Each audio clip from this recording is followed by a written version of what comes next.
Caderno Regional dá sequência agora à série de entrevistas com os vereadores eleitos de Santos. Nós conversamos hoje com o vereador Adilson Júnior, do PTB, que teve 2.414 votos. Adilson, boa noite. Seja bem-vindo aqui ao Caderno Regional.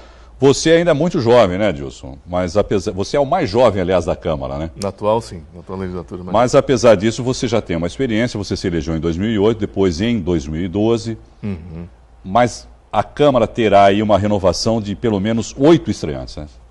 Isso é bom, isso é ruim, isso atrapalha no trabalho da Câmara, já que esses novos representantes, de alguma maneira, ainda têm que se adaptar ao sistema de trabalho da Câmara Municipal?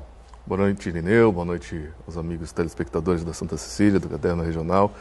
Eu acho que todo o processo ele necessita de uma oxigenação, né? Toda a renovação ela é saudável, ela é benéfica, né? Quando vem para acrescentar, para de fato contribuir, né? E eu acho que o processo político passa de fato por essa renovação, nem sempre uma renovação por faixa etária, ou seja, de idade, mas uma renovação de ideias, né, de pessoas. E a Câmara demonstrou isso. O que mostrou nessa eleição é que, na verdade, essa renovação aí sim se deu na questão da idade. Você vê que por 2 legislaturas que eu estou lá, eu sou mais jovem. Ou seja, na minha primeira, quando eu entrei com 28 anos, né? E depois, agora, no findando essa legislatura com 35, ou seja, continuo sendo mais jovem.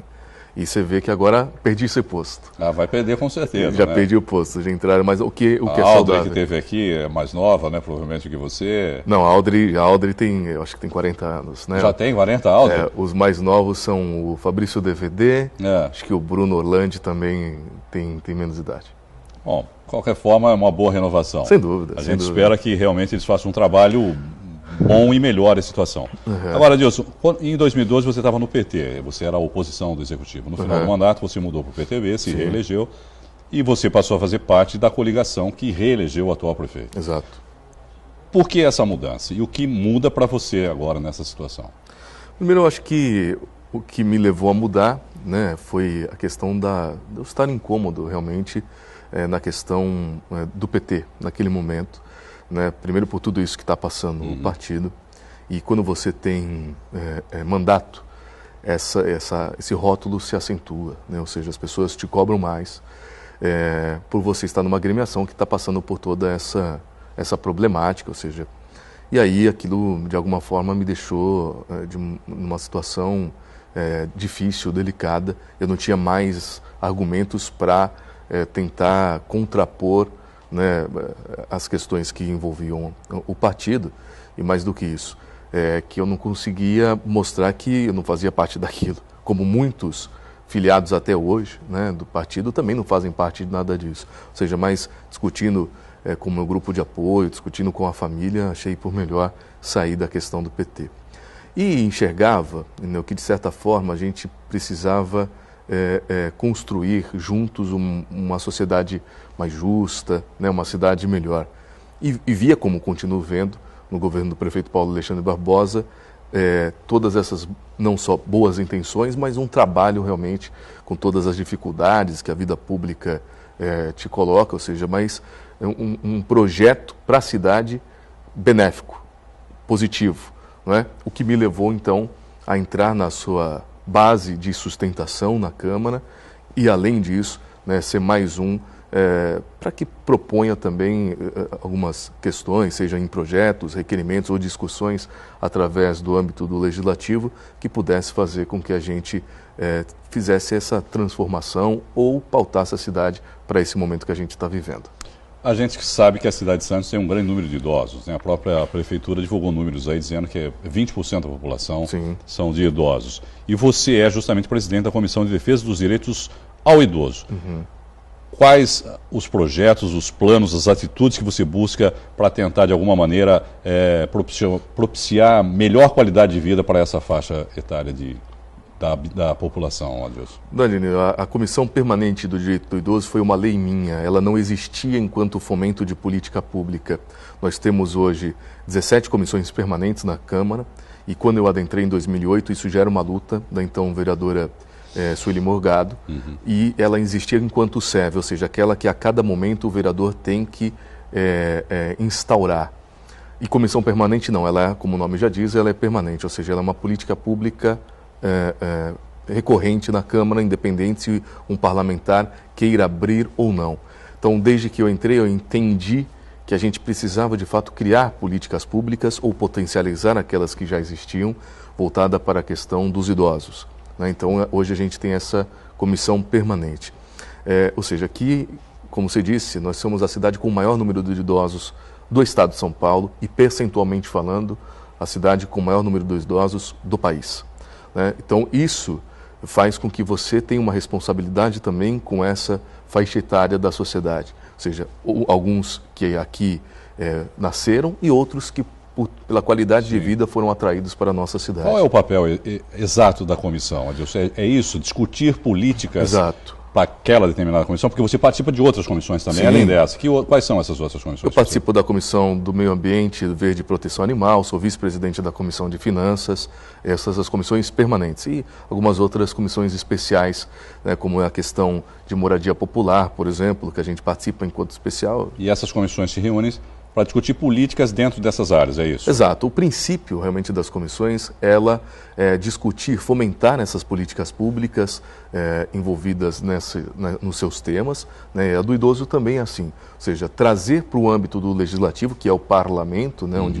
onde, ou seja, há discussões, e levar isso enquanto intenções, enquanto requerimentos, enquanto projeto, enquanto, ou seja... isso que eu queria saber. Daí nascem requerimentos, projetos, e que de alguma maneira podem ser encaminhados para o executivo, por exemplo. Sem dúvida. Nem sempre projetos. Às vezes, por exemplo, eu cito a questão dos SECONs, que foi ampliada a participação. Os SECONs são os centros de convivência, que são instâncias instaladas na nossa cidade, então na zona noroeste e na zona leste. Ou seja, nós temos alguns SECONs que são ambientes que propiciam ao idoso uma série de atividades, seja ela de entretenimento, ou seja, tem uma relação do poder público com a questão do idoso. Isso foi ampliado, né? Alguns cursos também ampliados dentro do âmbito do SECOM, né? E fora dele. Por exemplo, eu fomentei dentro de um instituto, que é o Instituto Arte no DIC, que é instalado na Vila Gilda, no DIC da Vila Gilda, que é um lugar com menor IDH, né? O Índice de Desenvolvimento Humano da nossa cidade, que atende a questão cultural. E a gente, através do Arte no DIC, conversando com o Zé Virgílio, hoje, por exemplo, tem cursos de crochê. Aí a pessoa fala, mas curso de crochê para o idoso? Só para ela ocupar o tempo? Não. Você imagina que algumas dessas mulheres idosas que hoje estão lá, através do crochê que nem sabiam fazer, hoje é a sua fonte de renda. Sim. Ou parte da sua fonte de renda. Algumas até exportam. Ou seja, então, esse é um dos exemplos de alguns outros que nós poderíamos citar. Digno de só elogios. Exato. Né? E que não existia, né? Foi através dessa oportunidade que eu tive de conhecer e essa política pública, falar com o Zé Virgílio, implementar lá, e a gente tem hoje essa atividade que passa hoje pela questão da idosa, por exemplo, ou da mulher não ter uma outra atribuição na parte da tarde ou que o valha e poder desenvolver. Passa a ser uma formação para que ela tenha outro tipo de renda, né? Ou ganhe uma nova fonte de renda. Sem dúvida. A sua base é a Zona Noroeste, não é? A minha base é a Zona Noroeste porque eu moro lá, nasci lá, né? A Vila Gilda, Zona Noroeste também. Eu tive a oportunidade de conhecer lá algumas vezes, né? Na zona. O que falta para que haja um equilíbrio maior em relação ao desenvolvimento que se tem aqui na chamada Zona Leste para a Zona Noroeste? Porque vai ano, passa ano, às vezes você vai lá e vê, principalmente na área do DIC, lá da Vila Gilda, melhorou, mas poderia estar ainda muito melhor. O que ainda precisa ser feito para que as diferenças não sejam tão grandes, Adilson? Acho que principalmente você propiciar a política pública da questão da qualidade de vida, né? E como eu te disse, uma das minhas lutas na Câmara é a questão de habitação. E você vê que a gente vive hoje em Santos um paradoxo. A gente nos últimos 4 anos tem uma fábrica, né? Tem uma possibilidade de entregar até o final do ano, e algumas dessas foram entregues, mais de 3 mil moradias do âmbito popular. Mas você vê que é um paradoxo, ou seja, ao mesmo tempo que você tem uma produção de unidades habitacionais sendo feitas, ao mesmo tempo você tem o índice de favelização também sendo cada vez mais acentuado. Eu falo isso porque eu me lembro da época do prefeito Davi Capistrano, em que foi feito lá um projeto também na área do DIC, o déficit era de 10 mil habitações. Exato. Passados não sei quantos anos, o déficit aumentou ao invés de diminuir. Exato. E ele dizia, não, Irineu, em 8 anos a gente vai acabar com esse déficit de 10. E não acompanha. Por que não acompanha? O que falta? Uma fiscalização também em relação a isso? Não só fiscalização. Na verdade, a questão da fiscalização ela existe, mas ela também encontra várias barreiras.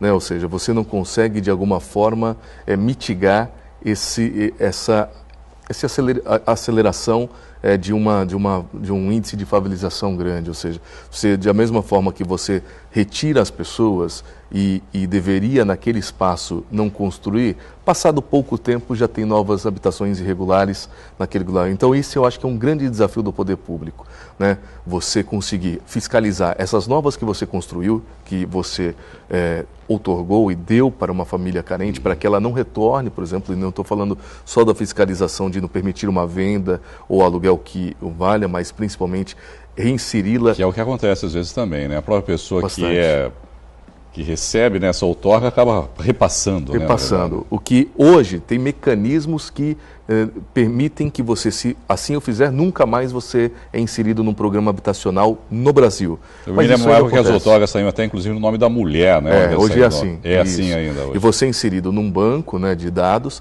e que você, por exemplo, se mudar de estado, ele é cruzado. Mas mesmo assim, mais do que a venda e por que isso acontece? Além dos fatores, às vezes, econômicos, mas a pessoa não se acostuma, por exemplo, a sair de um lugar que ele não convivia, por exemplo, com ninguém em cima, embaixo, e num ambiente menor. Então, você tem esta dificuldade de reinseri-lo nesta questão, numa nova cultura, digamos assim.